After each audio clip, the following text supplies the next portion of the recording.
Oke, kita mulai dengan berdoa. Tuhan Yesus, terima kasih kami mengucap syukur untuk kebaikan-Mu pada hari Minggu siang ini Tuhan. Kami rindu dibekali oleh kebenaran firman-Mu, kiranya menuntun kami, sehingga kami boleh berjalan dengan benar, seperti yang Tuhan inginkan. Berkati sarana yang ada, waktu yang ada, ruangan yang ada, juga kondisi kami, boleh menerima sharing firman Tuhan dalam Zoom yang sederhana ini. Dalam nama Tuhan Yesus kami berdoa dan mengucap syukur. Amin. Ya, setelah minggu lalu kita tertunda. Jadi tadi karena kondisi saya kecapean habis naik tangga 4 4 4 lantai. 4 lantai berarti 8 tikungan. Puji Tuhan sekarang sudah mulai membaik, sudah mulai sehat. Hari ini kita belajar bagian akhir dari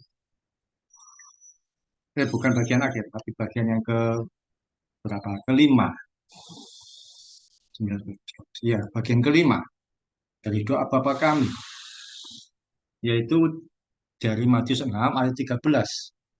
Matius 6 ayat 13, di situ dituliskan, saya tuliskan juga di teks ini, dan janganlah membawa kami ke dalam pencobaan, tapi lepaskanlah kami daripada yang jahat.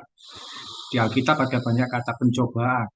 Kita mungkin tidak asing dengan kata pencobaan, tapi kadang-kadang kita juga tidak memahami apa itu pencobaan. Nah, Tuhan Yesus sendiri mengajarkan, janganlah membawa kami ke dalam cobaan. Pada sesi hari ini kita belajar mengenai pencobaan. Apa itu pencobaan? Kita melihat pertama dari Lukas 4 ayat 13.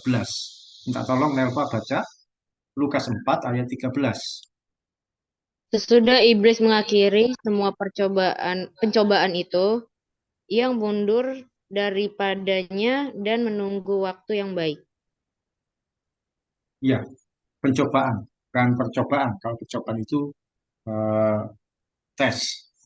Tapi pencobaan itu apa? Pencobaan itu ketika diselidiki, dilihat dari berbagai situasi yang ada, pencobaan itu memiliki pengertian godaan atau dorongan kuat untuk melakukan satu tindakan yang salah atau berdosa. Godaan atau dorongan kuat untuk melakukan tindakan yang salah atau berdosa itu adalah pencobaan. Dalam doa Bapa kami, kita diajarkan untuk berdoa supaya dijauhkan dari pencobaan. Artinya Tuhan mengajar kita supaya kita ini dijauhkan, dihindari, atau ditolong dari godaan yang mengarahkan kita pada dosa. Dalam hidup ini banyak sekali situasi-situasi yang membawa kita pada dosa, pada godaan yang membawa pada dosa itu disebut pencobaan.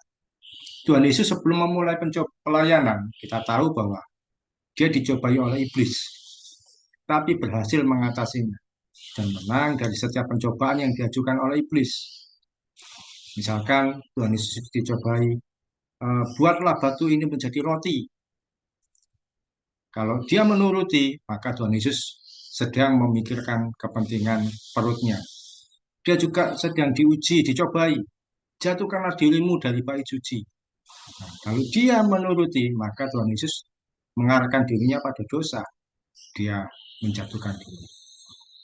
Atau iblis berkata, sembahlah aku. Kalau Tuhan Yesus menuruti, ya tentu dia uh, menyembah pada iblis, dan itu perbuatan yang mengarah pada dosa. Kalau Tuhan Yesus gagal dalam setiap pencobaan, Tuhan Yesus pun jatuh dalam dosa. Tapi Tuhan Yesus menang dalam situasi-situasi itu. Pernahkah kita jatuh dalam situasi godaan yang membawa dalam dosa? Contohnya, melihat barang milik orang lain yang sebenarnya bisa kita ambil. Melihat sesuatu di HP kita yang membuat pikiran kita menjadi kotor. Atau rasanya ingin marah dan mengumpat ketika melihat seseorang yang menjengkelkan kita. Situasi-situasi apa yang bisa membuat kita ada pada pencobaan? Satu kali saya ini pernah ketika datang ke pom bensin, mau mengisi bensin di sepeda motor, terus saya melihat di satu tempat duduk di pom bensin itu ada HP yang tergeletak. Saya tidak tahu siapa yang punya. Saya coba mendekati, saya duduk di tempat duduk itu. Saya duduk, saya beraksi, duduk seakan-akan saya yang punya HP itu. Nanti kalau situasi baik, saya akan ambil HP itu. Situasi itu membawa saya pada pencobaan. HP itu menggoda saya. Karena tempat duduk itu awalnya kosong. Saya ada pada situasi dalam pencobaan. Tapi tidak lama kemudian ada orang lain lagi yang duduk di dekat saya. Duduk di situ. Dan rupanya dia inilah yang punya HP. Dia ambil HP itu. Dia masukkan dalam saku. Dia curiga dengan saya seakan-akan saya mau mencuri. Tapi ya saya pun juga beruntung bahwa saya berhasil mengatasi situasi yang salah. Saya tidak mengambil yang bukan milik saya. Jadi pencobaan itu ada, tapi saya bisa mengatasinya. Kalau saya nekat, saya bisa langsung ambil HP itu dan meninggalkan tempat tersebut.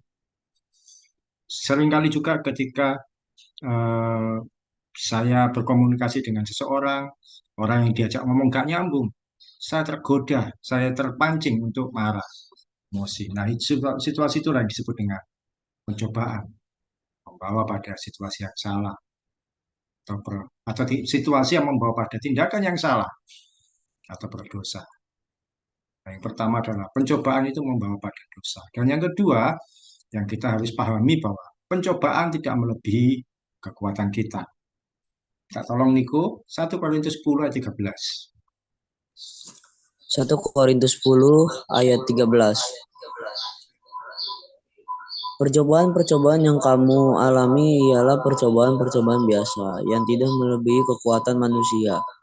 Sebab Allah setia dan karena itu Ia tidak akan membiarkan kamu dicobai melampaui kekuatanmu. Pada waktu kamu dicobai, Ia akan memberikan kepadamu jalan keluar, sehingga kamu dapat menanggungnya. Ya, Tuhan mengatakan pencobaan yang kamu alami adalah pencobaan yang biasa, tidak melebihi kekuatan kita. Kita pasti bisa menyelesaikan dan menang mengatasi setiap pencobaan. Ada banyak pencobaan kita alami setiap hari terjadi di sekitar kita juga. Tapi sebenarnya itu adalah pencobaan yang biasa. Banyak orang yang berkata, saya kok mengalami di luar kemampuan saya. Tidak, semua pasti bisa kita selesaikan. Seringkali kita yang menjadi putus asa. Misalkan ketika tidur pagi hari ada dihadapkan pada keinginan untuk nanti saja bangunnya jadi males sakit. Itu kan sebenarnya kita bisa mengatasi. Ada banyak pencobaan terjadi. Sama seperti ketika saya menghadapi HP tadi yang tergeletak di sekitar saya. Saya sebenarnya bisa menang untuk tidak mengambil HP tersebut.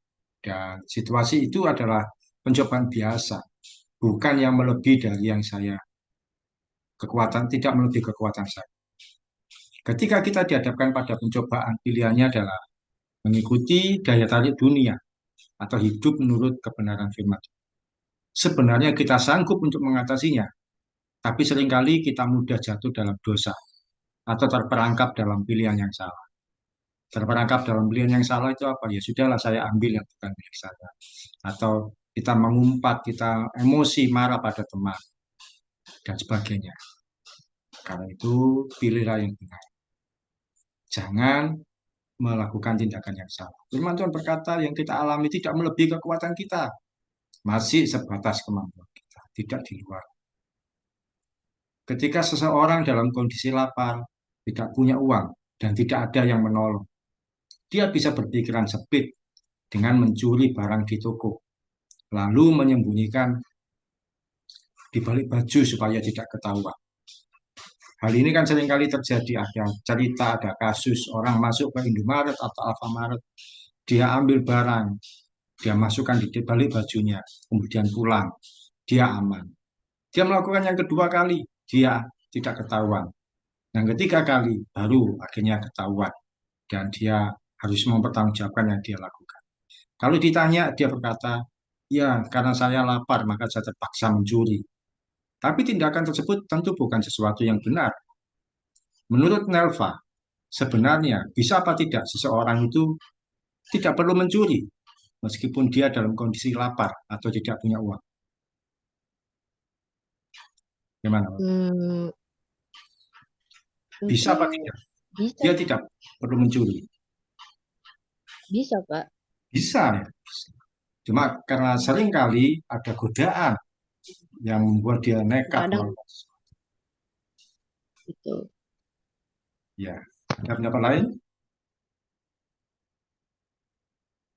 Ya, kalau dalam kondisi yang lapar, mendesak, nggak punya uang, ya jangan masuk ke Indomaret atau Alfamart supaya tidak tergoda ke situasi yang salah. Jadi seseorang bisa tidak perlu mencuri meskipun dia dalam kondisi lapar atau tidak. Dia bisa melakukan banyak hal yang lain, misalkan bekerja atau menjual sesuatu yang menghasilkan. Atau juga hal-hal yang ini yang seringkali terjadi. Ketika seseorang dalam kondisi stres dan putus asa, lalu berpikiran sempit dengan melakukan bunuh diri. Contohnya caleg yang gagal, sudah keluar uang sekian banyak, hanya bunuh diri. Orang yang terjerat pinjaman sekian banyak, beberapa hari yang lalu terjadi di daerah Riau kalau nggak salah.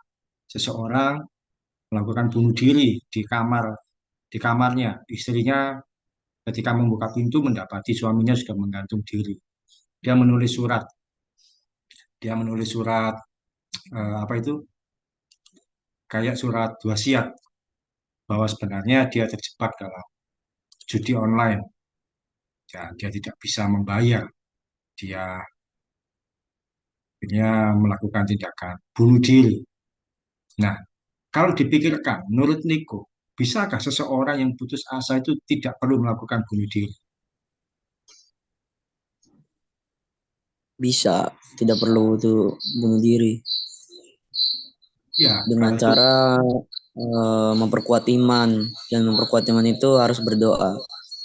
ya benar sekali. Seringkali orang tipis imannya, kemudian dia melakukan tindakan yang nekat, dia bunuh diri, menggantung diri seakan-akan masalahnya selesai. Dan ketika dia bunuh diri, dia tidak menyelesaikan masalah. Ini saya share foto, kelihatan enggak? Enggak ya? Kelihatan Pak. Kelihatan ya? Kelihatan, Pak. Ya ini adalah apa yang saya sampaikan tadi. Beberapa hari yang lalu seorang bunuh diri menuliskan surat wasiat, mengakhiri hidupnya. Dia tidak kuat lagi bekerja. Dia merasa sudah menghancurkan keluarga, sudah stres dan sebagainya.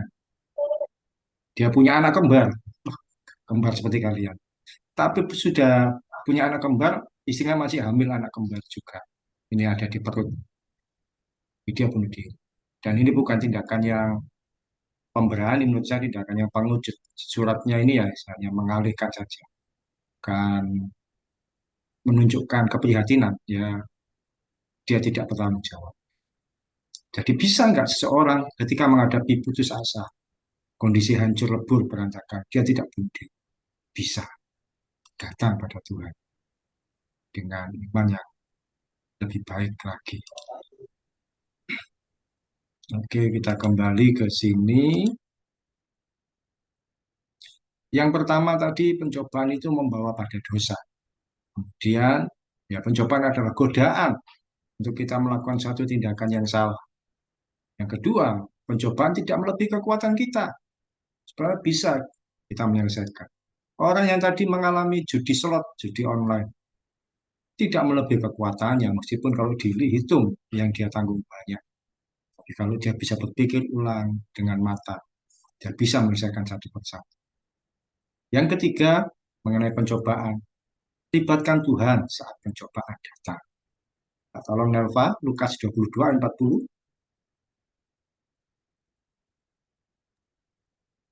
Lukas 22 ayat 40. Ya, Setelah tiba di tempat itu, ia berkata kepada mereka, "Berdoalah supaya kamu jangan jatuh ke dalam pencobaan." ya, ini peristiwa ketika Tuhan Yesus mau disalibkan. Dia masih di Taman Getsemani, ditemani ketiga muridnya. Dan Tuhan Yesus mengajarkan pada mereka, memerintahkan pada Petrus, Yakobus, Yohanes, berdoalah supaya jangan jatuh ke dalam pencobaan. Ketika menghadapi pencobaan, libatkan Tuhan untuk menolong kita supaya mampu mengatasi. Saat kita ada dalam situasi yang penuh dengan godaan, Lebih baik berdoa, minta Tuhan memberikan kekuatan supaya tidak salah dalam mengambil langkah. Misalkan dalam situasi yang membuat kita emosi, kita berdoa, Tuhan tolong supaya saya tidak salah melangkah. Atau dalam situasi yang kelaparan seperti yang saya contohkan tadi, minta Tuhan supaya saya tidak salah mengambil langkah, berkati ya Tuhan, supaya saya tidak berpikir sempit. Ketika kita berdoa, Tuhan akan memberikan kita pertolongan, sehingga kita tidak salah dalam melangkah. Tapi betapa banyak orang itu tidak berdoa, tapi lebih memilih menikmati pencobaan tersebut, sehingga menjadi kalah dan jatuh dalam dosa. Nah, karena itu penting sekali dalam kondisi apapun kita menyerahkan kehidupan kita pada Tuhan melalui doa. Sebagaimana juga kita bertumbuh dalam firman setiap hari itu menuntun langkah kita supaya tidak salah dalam mengambil tindakan. Saat dalam kekurangan kita berdoa, minta Tuhan memberikan berkat supaya kita tidak mencuri atau berbuat nekat. Dan pasti menyediakan dengan cara yang ajaib. Ketika kita sakit, kita berdoa supaya Tuhan menyembuhkan, supaya tidak minta pertolongan yang lain. Betapa banyak orang-orang yang akhirnya datang pada orang-orang yang dianggap bisa menyembuhkan secara alternatif, tapi ternyata malah menambah sakit yang lain.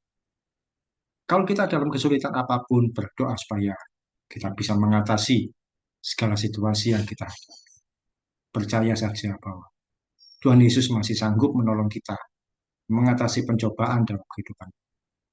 Setiap hari kita menghadapi banyak pencobaan, tapi percayalah, jika kita berdoa, minta perlindungan Tuhan, pertolongan Tuhan, Tuhan pasti sanggup menolong kita dan menguatkan kita.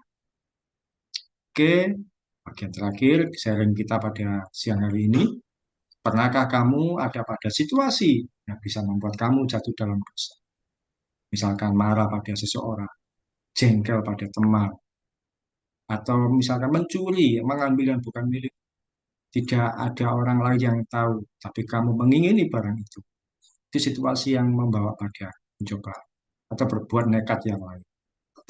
Nah, sambil Niko dan Elva memikirkan, dari saya dulu, saya sharingkan, saya ini di sekolah yang lalu, saya dulu pernah jadi guru di sekolah SD.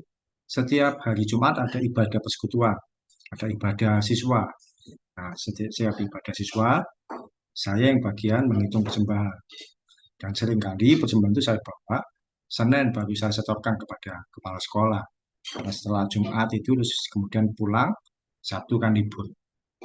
Nah, seringkali uang itu saya bawa, tapi karena saya juga seringkali dalam kondisi tidak ada uang itu saya pakai dulu sedikit-sedikit dengan harapan nanti ada berkat atau ada uang lagi saya kembalikan. Mulanya saya pakai 10.000. Mungkin masih bisa mengembalikan. Situasi itulah yang disebut dengan pencobaan.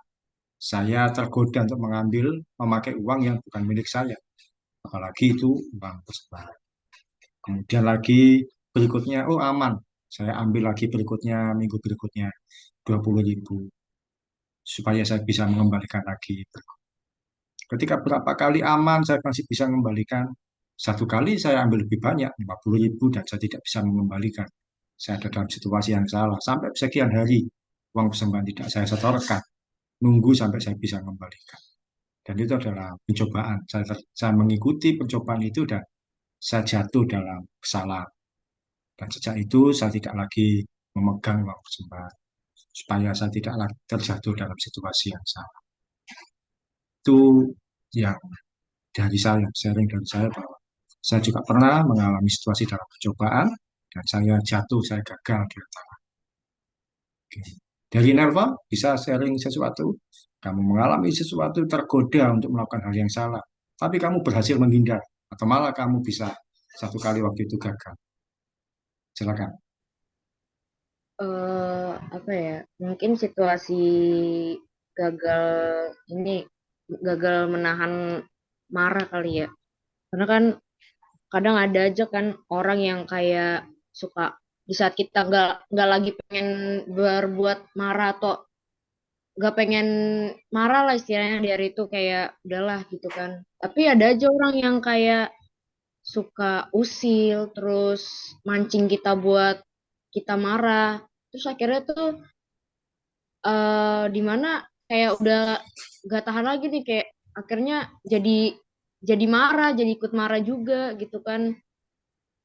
Ya itu yang gagalnya di situ sih, apa gagal akhirnya berbuat dosa gitu kan, kayak jadi marah banget, terus akhirnya juga berkata yang kotor gitu kan. Iya, oke, terima kasih. Ya, memang situasi itu terpancing membuat Nelva akhirnya terbawa emosi, terbawa marah. Dan sebenarnya tidak melebihi kekuatan dari Nelva. Bisa kalau Nelva tidak marah, itu bisa. Tapi dalam situasi tertentu, kadang juga dalam keterbatasan Nelva, kita ikut terbawa arus yaitu marah, emosi. Iya, tidak apa-apa. Karena setiap kita pasti mengalami situasi yang gagal juga. Niko, bagaimana? Ada bisa di-sharekan? Pernah nggak Kalau mengalami saya kalau saya waktu itu di sekolah punya temen, saya jengkel banget. Terus dia itu kalau ngomong tuh suka apa bikin kesel gitu, nggak nyambung gitu. Jadi kesel sendiri melihatnya gitu. tapi sampai marah atau bagaimana? Kesalnya itu terluapkan atau tidak? Terluapkan. Sampai emosi ya. Oke, pencobaan adalah situasi yang membawa kita pada tindakan yang salah. Kita bisa terjatuh, kita bisa gagal, atau bisa kita tetap bertahan. Dan mudah-mudahan untuk ke depan, setelah kita belajar firman Tuhan ini, kita semua boleh mengambil tindakan yang benar, ya tidak salah dan melibatkan Tuhan dalam segala situasi. Oke, puji Tuhan. Kita akhiri pertemuan hari ini. Yang lalu siapa yang berdoa terakhir? Niko apa Nelva? Saya kok lupa. Saya waktu itu. Oh iya. Oke. Nelva bisa ya berdoa ya? Gantian. Bisa Pak, mari kita bersatu dalam doa. Tuhan Yesus, terima kasih untuk kesempatan pada siang hari ini. Kami telah mengadakan komsel online ini Tuhan dengan singkat, tapi kami juga belajar banyak hal Tuhan. Terima kasih untuk firman-Mu ya Bapak yang telah disampaikan oleh Pak Oki tentang pencobaan-pencobaan yang kami alami. Kiranya kami ke depannya bisa lebih kuat dalam menghadapi setiap pencobaan, menahan setiap amarah, setiap emosi, kuat karena iman kami Tuhan melakukannya. Tuhan Yesus, terima kasih juga untuk Pak Oki yang telah menyampaikan firman-Mu. Kiranya Engkau yang berkati setiap usaha pekerjaan Pak Oki, keluarganya Engkau berkati Tuhan. Kemanapun kaki yang melangkah, Kau yang selalu sertai Tuhan. Tuhan berkati juga kami di dalam pendidikan kami, di dalam sekolah kami. Kiranya kami bisa menjadi anak lebih berprestasi, menjadi anak-anak yang juga lebih takut akan Engkau Tuhan. Terima kasih Tuhan Yesus, kami serahkan seluruh kegiatan kami hari ini hanya ke dalam tangan kasih-Mu saja. Amin. Amin. Terima kasih Niko sama Nelva. Sampai jumpa. Pak, Terima kasih. terus berkati.